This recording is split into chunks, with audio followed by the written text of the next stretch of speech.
ओम शांति। पुस्तक पठन श्रीमद् भगवद गीता रहस्य। लेखक ब्रह्मा कुमार सुधांशु शेखर मिश्र। चतुर्दश अध्याय गुणत्रय विभाग योग। सत्व रज एवं तम गुणर स्वरूप और कार्य। रजगुणर स्वरूप। रजगुण स्वयं राग स्वरूप रागात्मक। यह कामना और आसक्ति उत्पन्न। किंतु गीतार अन्यत्र रजगुणरू कामनार उत्पत्ति कथा कुहाଯାଇଛି। काम एष क्रोध एष रजगुण समुद्भवः लोभ प्रवृत्तिरारंभ कर्म नाम समस्पृहा रजस्येतानि जायन्ते निवृत्ति भारतस्सर्व।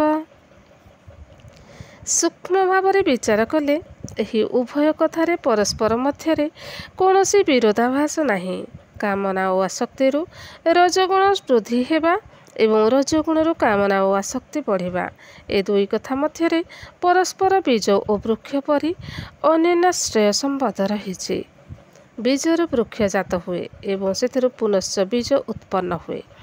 उभय परस्परर कारण। एठारे रजगुण बीज स्थानीय तथा कामना और आसक्ति वृक्ष स्थानीय।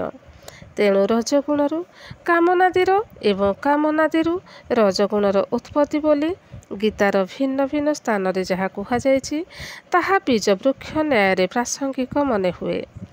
प्रसंगानुसारे उभय अर्थ ठीक। रजगुण वृद्धि अनुपाତରେ मनिषर कामना और आसक्ति मध्य बढ़िबाकु लागे। नानाविध भोगविलासर सामग्री पाई तार मन व्याकुल हुए। एथिपाई धन आवश्यक। धन उपार्जन पाई से विभिन्न प्रकार कर्मरे प्रवृत्त हुए। धन वृद्धि सहित तार आवश्यकता मध्य बढ़ी बढ़ी जाए। तार अभावर तालिका केव पूरण हुए नहीं। तृष्णार तृप्ति नहीं। तेणु रजगुण प्रभाव मनीष यह बुझीपारे नहीं। कामना पूरण पाई कर्म करू करू से सेथिरे आसक्त होई पड़े। ଏହା ହେଉଛି କର୍ମବନ୍ଧନ ଓ ସକଳ ଦୁଃଖର କାରଣ। ବୁଦ୍ଧଦେବ ଯଥାର୍ଥରେ କହିଛନ୍ତି କାମନାର ବିନାଶରେ ଦୁଃଖର ବିନାଶ। ମଣିଷ କର୍ମ ନ କରି ରହିପାରିବ ନାହିଁ। ତେଣୁ ଗୀତା କହେ କର୍ମ କର କିନ୍ତୁ ଫଳାଶକ୍ତି ତ୍ୟାଗ କର। କର୍ମଣ୍ୟେବାଧିକାରସ୍ତେ ମା ଫଳେଷୁ କଦାଚନ। କର୍ମ ହେଉଛି ଜୀବନର ମାନଦଣ୍ଡ। ଗୋପବନ୍ଧୁଙ୍କ ଭାଷାରେ ମଣିଷ ଜୀବନ ନୁହେଁ କେବଳ ବର୍ଷ ମାସ ଦିନ ଦଣ୍ଡ। କର୍ମେ ଯିଏ ନର କର୍ମ ଏକା ତାର ଜୀବନର ମାନଦଣ୍ଡ। ଧନ ଉପାର୍ଜନ ପାପ ନୁହେଁ କିନ୍ତୁ ଏହା ସତ୍ ଉପାୟରେ ଓ ସତ୍ ଲକ୍ଷ୍ୟ ନେଇ ଅର୍ଜିତ ହେବା ଉଚିତ।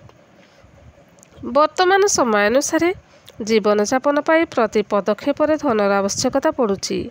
ସେଥିପାଇଁ ସତ୍ ଉପାୟରେ ଧନ ଉପାର୍ଜନ କରିବାକୁ ହେବ। ମଣିଷର ସର୍ବନିମ୍ନ ଆବଶ୍ୟକତା ହେଉଛି ଖାଦ୍ୟ ବସ୍ତ୍ର ବାସଗୃହ ଓ ସ୍ୱାସ୍ଥ୍ୟ। ଏହା ବ୍ୟତୀତ ପାରିବାରିକ ଓ ସାମାଜିକ ଜୀବନରେ ବିଭିନ୍ନ ପର୍ବପର୍ବାଣି ଯାନିଯାତ୍ରା ଧର୍ମାନୁଷ୍ଠାନ ଆଦି ପାଇଁ ଧନର ଆବଶ୍ୟକତା ପଡ଼େ। ଧନ ଉପାର୍ଜନର ଲକ୍ଷ୍ୟ ବିଳାସ ଓ ବ୍ୟସନ ହେଲେ ତାହା ବନ୍ଧନର କାରଣ ହୁଏ। ଓଡ଼ିଆ ଭାଗବତରେ ଏକ ପଂକ୍ତି ଅଛି ଧନ ଅର୍ଜନେ କର୍ମ କରି ଧର୍ମ ପ୍ରାପତେ ନରହରି। ଉପର ବର୍ଣ୍ଣିତ ସର୍ବନିମ୍ନ ଆବଶ୍ୟକତା ପୂରଣ ହେବା ପରେ ବଳକା ଧନ ଈଶ୍ୱରୀୟ କାର୍ଯ୍ୟ ଧର୍ମରେ ବିନିଯୋଗ କରିବା ଉଚିତ।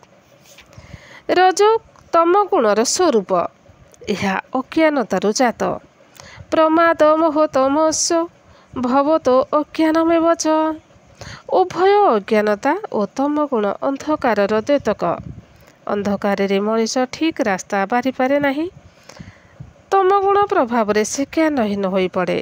ଈଶ୍ୱରୀୟ ମାର୍ଗରେ ପଥଭ୍ରଷ୍ଟ ନ ହେବା ପାଇଁ ଜ୍ଞାନ ଆଲୋକ ସ୍ତମ୍ଭ ପରି ମଣିଷକୁ ପରମାତ୍ମାଙ୍କ ପର୍ଯ୍ୟନ୍ତ ପହଞ୍ଚିବା ପାଇଁ ରାସ୍ତା ଦେଖାଏ। ଜ୍ଞାନହୀନ ବ୍ୟକ୍ତି ଅନ୍ଧ ସଦୃଶ। ଜୀବନ ଏକ ଯାତ୍ରା।